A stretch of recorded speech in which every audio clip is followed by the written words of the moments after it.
Norway arrests man accused of being Russian spy. Security services in Norway say they have arrested a university lecturer accused of working for Russia as a spy. Oslo's internal security agency, the PST, arrested the man on his way to work after identifying him as a threat to fundamental national interests. The suspect, said to be in his 30s, had posed as a Brazilian academic, but officials say he is actually Russian. Moscow's embassy in Oslo told local media it was unaware of the man's identity. Norwegian officials said the man had worked as a researcher at the University of Tromso in the north of the country since 2021.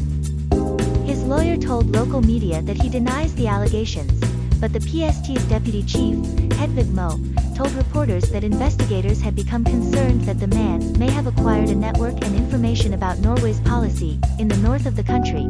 Even if this is not a threat to the security of the kingdom, we are worried it could be misused by Russia, she added.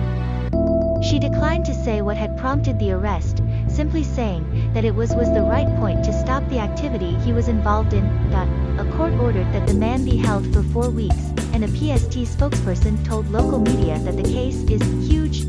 Officials believe the suspect was working in Norway as part of Russia's so-called illegals program, first operated by the KGB during the Cold War, and revived in recent years by President Vladimir Putin. Russia's intelligence agencies craft fake identities or legends for spies before deploying them to foreign countries.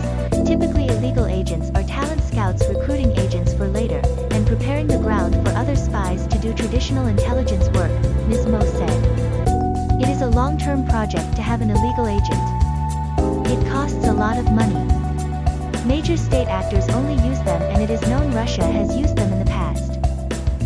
The man has not been officially identified, but local media reported that his social media accounts showed he had won a master's from the University of Calgary's Center for Military, Security and Strategic Studies in 2018. The suspect arrived in Norway in December last year to work on a research group that worked with Norwegian government agencies on hybrid threats linked to Arctic Norway.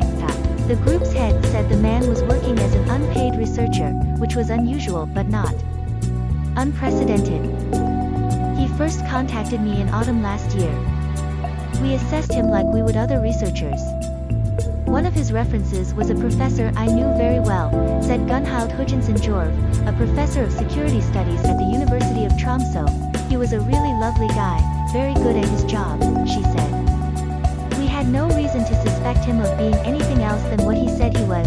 She told The Guardian that while the man did not have access to classified information, he did get an understanding and insights into the sort of discussions and debates that we are having about security. In recent weeks, Norway's security services have arrested several Russian citizens accused of working for Russia as spies. 8 people have been arrested for flying drones near, or taking pictures of, critical infrastructure. The country, a key NATO member that has replaced Russia as the biggest gas supplier to Europe, has been concerned by sightings of drones near critical oil and gas infrastructure.